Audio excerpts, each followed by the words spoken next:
I'm feeling nice today. Okay. Oh, but that might be a strategy. Okay, ready? Okay. 1, 2, 3.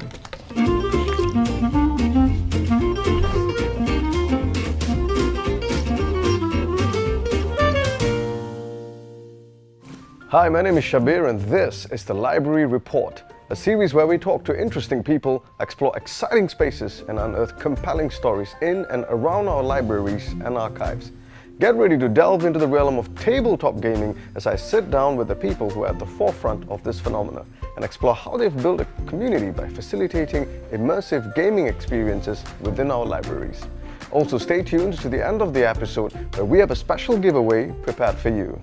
Thank you for joining me today to help me find out more about the tabletop gaming sessions happening at the libraries and also what it means for library goers. To get things started, could you tell me more about the work you do here? Hi, I'm Stephanie. I'm a children and teens librarian. So essentially I plan programs for young people across our public libraries. All these came about around 2 years ago when Choa Chu Kang Public Library was reopening and we decided to bring in a new program offering. From there, we started our Unplugged sessions where we provided a space and the board games for our library goers to freely come, spend time away from devices and play together. At what point did you start collaborating with local gaming companies? In 2023, we decided to start bringing the sessions to other libraries across Singapore. So we reached out to local gaming companies and groups to help us run the sessions. In doing this, our aim is to reach more library goers and start fostering a relationship with the local tabletop gaming community. These local gaming groups also provide us with games they have created. So alongside familiar games like Monopoly or Scrabble, we also introduce interesting locally made board games. We have also branched off board games and introduced Dungeons and Dragons gaming sessions, which has opened up a different type of gaming experience. I've heard of Dungeons and Dragons, but I've never played the game to know enough about it. Could you give me a primer? Okay, Dungeons and Dragons, or D&D, is an interactive game where players assume the roles of fictional characters within a predetermined setting.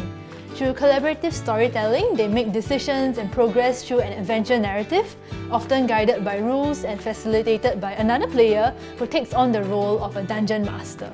To host these sessions at the libraries, we teamed up with 2 local D&D groups, The Legitimate Business and Criticals and Fumbles.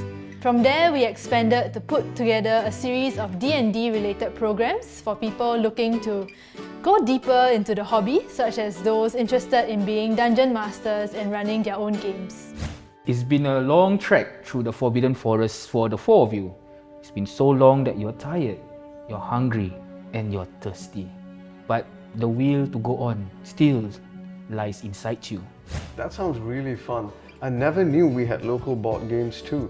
What are these games and who makes them? I think I know just the person you need to talk to. Hi Untamed, thank you so much for joining us today. Do tell us a little bit more about yourself and the game that you have made. Hi, I'm the project lead for Singapore Untamed, and together with a team of 5, we came together during the circuit breaker period to create this strategy-based board game that includes the concept of ecology and evolution. So this game was initially created as part of a university module, and we continued to work on the game and polish the game mechanics through several playtest sessions with teachers, students, and both the nature and board game enthusiasts. And our goal for this game is actually to showcase the local biodiversity and also challenge the misconception that Singapore lacks wildlife. And what was the process like when you were creating the game? So we already had this foundation to work off on. So the main process of us creating the game was actually to see how we could balance the score of the game and also look for opportunities to inject more educational concepts into the game. What were some of the challenges you faced? It was a challenge at the start to find this balance between having this board game as an educational tool versus a typical fun and enjoyable replayable board game. So we actually went through a lot of trial and error as well as feedback collection. And that allowed us to eventually reach this version of the game whereby the game can be played on its own, and with the opportunity to host gameplay sessions, we can further help to reinforce some of these key learning points. This game was initially intended for students secondary school and above, but we started getting requests to play this game with a younger crowd. So when the opportunity came for us to play this session with the library users, we got to brainstorm and find ways to simplify our game, and that eventually allowed us to reach a younger audience as well. You know, after conversing about the game so much, I'm actually very excited to see it in person and see what it's like in real life. Let me show it to you. So welcome to Singapore Untamed.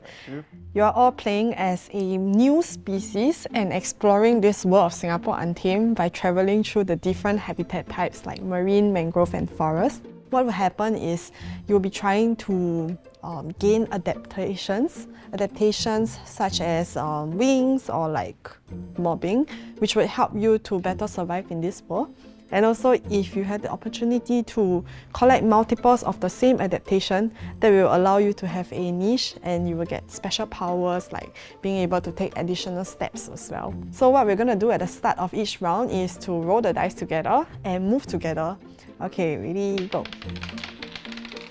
Okay, so the dice number determines how many steps you can take. Ready, look at where you want to go and let's go. 1, 2, 3, 4, 5. Okay, so now we see that in the forest there's only one player, and as well as in the mangrove. So when there is only one player, you can read the line at the bottom. It will show you how much food you can get. So you will get 12 food and you will get 7 food. So how we're going to decide how much food we get is based on our survival strategy. So there's 2 of it. We can either choose to intimidate or cooperate. And let's just say if both of us intimidate, there'll be energy loss, we'll injure each other, so we both get less food. But if both of us cooperate, then we'll get an equal amount of food. But if one of us intimidates and one of us cooperates, then the intimidator scares off the cooperator and gets more food. Oh, wow, okay. Okay, so are you ready? Oh, yes. Okay. I think How are you feeling today? I am feeling, I can't tell you, right? Then you'll know. Yeah. I'm feeling nice today. Okay. Oh, but that might be a strategy. Okay, ready? 1, 2, 3. Oh wow! Oh, yay, We're both feeling that's nice today. Okay, so we both cooperated. Yes. And we'll split the 18 food equally and get 9 each. Okay. Oh, that's good. So food is the currency in this game. Here's 9 food.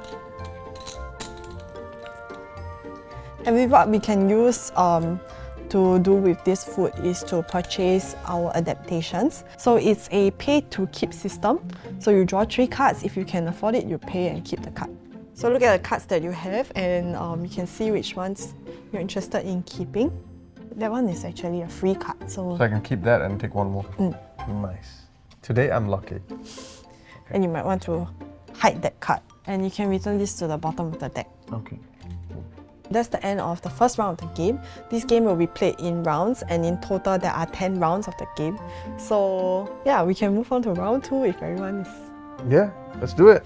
Thank you so much for walking me through Singapore Untamed. It was truly an eye-opening experience for me.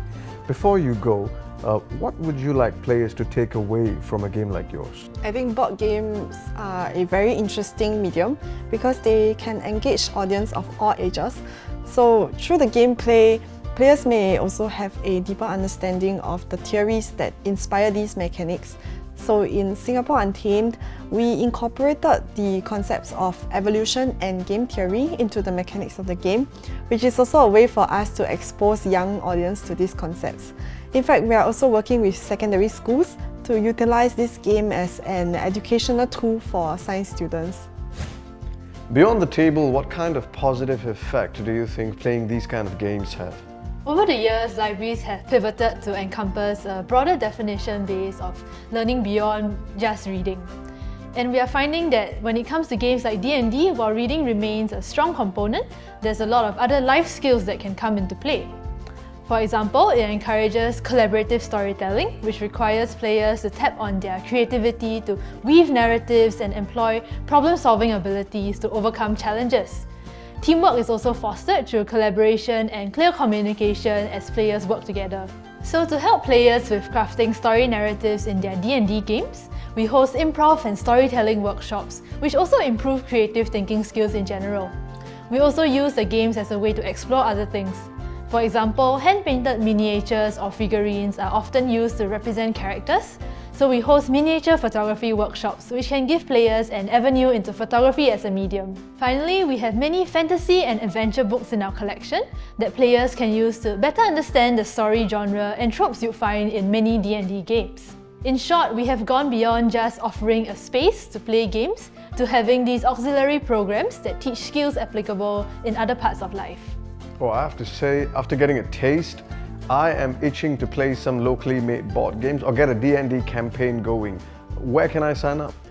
We have an upcoming Games Festival on the 22nd and 23rd June, where we'll be hosting D&D sessions, board games free play all day, demo sessions showcasing new local games, retail booths, and sharing sessions with local gaming groups.